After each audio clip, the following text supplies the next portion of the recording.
Good morning and welcome back to the channel. We're going to continue reading Deuteronomy today. But before we begin, Father, as I read and receive your word, may it deeply be rooted in me, so when difficulty comes, it will be your word that encourages and strengthens me. Amen. So chapter 12 is the Lord's chosen place for worship. These are the laws and regulations you must obey as long as you live in the land of the Lord, the God of your ancestors has given you.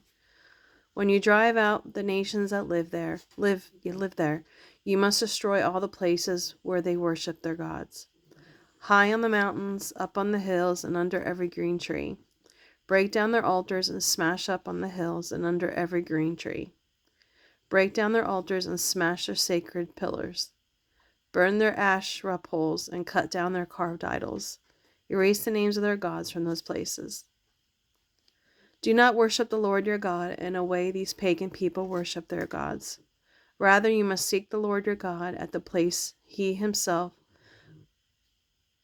will choose from among all the tribes for his name to be honored.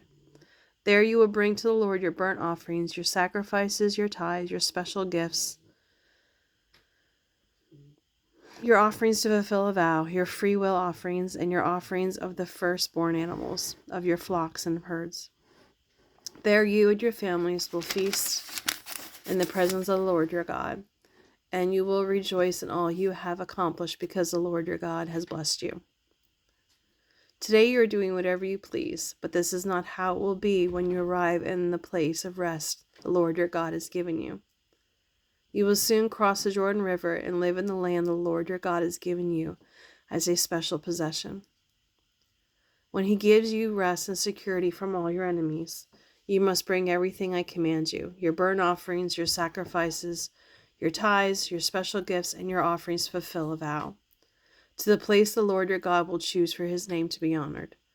You must celebrate there with your sons and daughters and all your servants in the presence of the Lord your God. And remember the Levites who live in your towns, for they will have no inheritance of land as their own. Be careful not to sacrifice your burnt offerings just anywhere. You may do so only at the place the Lord will choose within one of your tribal territories. There you must offer your burnt offerings and do everything I command you. But you may butcher animals for meat in any town, wherever you want, just as you do now with gazelle and deer. You may eat as animals as the Lord your God gives you. All of you, whether ceremonially clean or unclean, may eat that meat. The only restriction is that you are not to eat the blood. You must pour it out on the ground like water. But your offerings must not be eaten at home, neither the tithe of your grain and new wine and olive oil, nor the firstborn of your flocks and herds, nor an offering to fulfill a vow, nor your freewill offerings, nor your special gifts.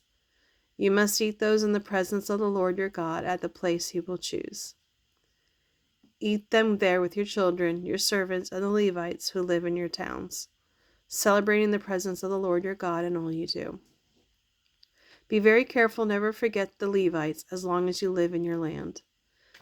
When the Lord your God enlarges your territory as he has promised, you may eat meat whenever you want. It might happen that the place the Lord your God chooses for his name to be honored is long away from your home. If so, you may butcher any of the cattle or sheep the Lord has given you, and you may eat the meat at your home as I have commanded you.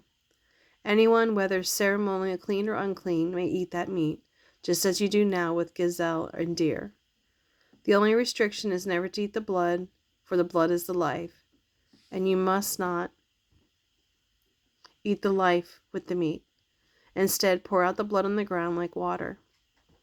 Do not eat the blood, then all will go well with you and your children, because you'll be doing what pleases the Lord. Take your sacred gifts and your offerings given to fulfill a vow to the place the Lord chooses to dwell. You must offer the meat and blood of your burnt offerings on the altar of the Lord your God. The blood of your other sacrifices must be poured out beside the altar of the Lord your God, but you may eat the meat. Be careful to obey all my commands so that all will go well with you and your children, because you will be doing what pleases the Lord your God. When the Lord your God destroys the nations and you drive them out and occupy the land, do not be trapped into following their example and worshiping their gods. Do not say, how do these nations worship their gods? I want to follow their example. You must not do this to the Lord your God. These nations have committed many detestable acts that the Lord hates, all in the name of their gods. They have even burned their sons and daughters as sacrifices to their gods. Carefully obey all the commands I give you. Do not add to them or subtract from them. Chapter 13. A warning against idolatry. Suppose there are prophets among you, or those who have dreams about the future, and they promise you signs or miracles, and the predicted signs or miracles take place. If the prophets then say, come, let us worship the gods of foreign nations, do not listen to them.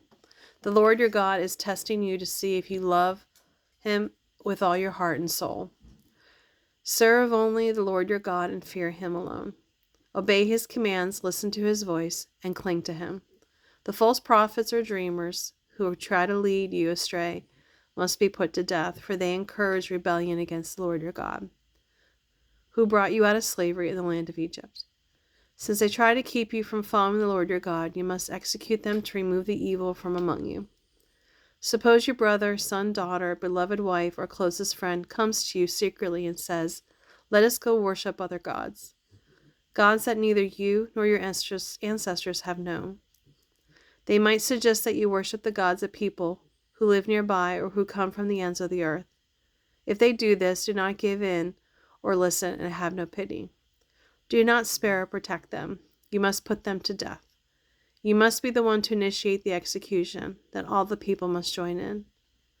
Stone the guilty ones to death because they have tried to draw you away from the Lord, your God, who rescued you from the land of Egypt, the place of slavery. Then all of Israel will hear about it and be afraid, and such wickedness will never again be done among you. Suppose you hear in one of the towns the Lord your God is giving you that some worthless rabble among you have led their fellow citizens astray by encouraging them to worship foreign gods. In such cases, you must examine the facts carefully.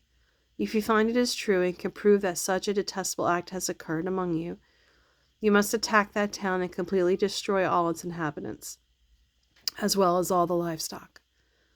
Then you must pile all the plunder in the middle of the street and burn it. Put the entire town to the torch as a burnt offering to the Lord your God. That town must remain a ruin forever, and may never be rebuilt.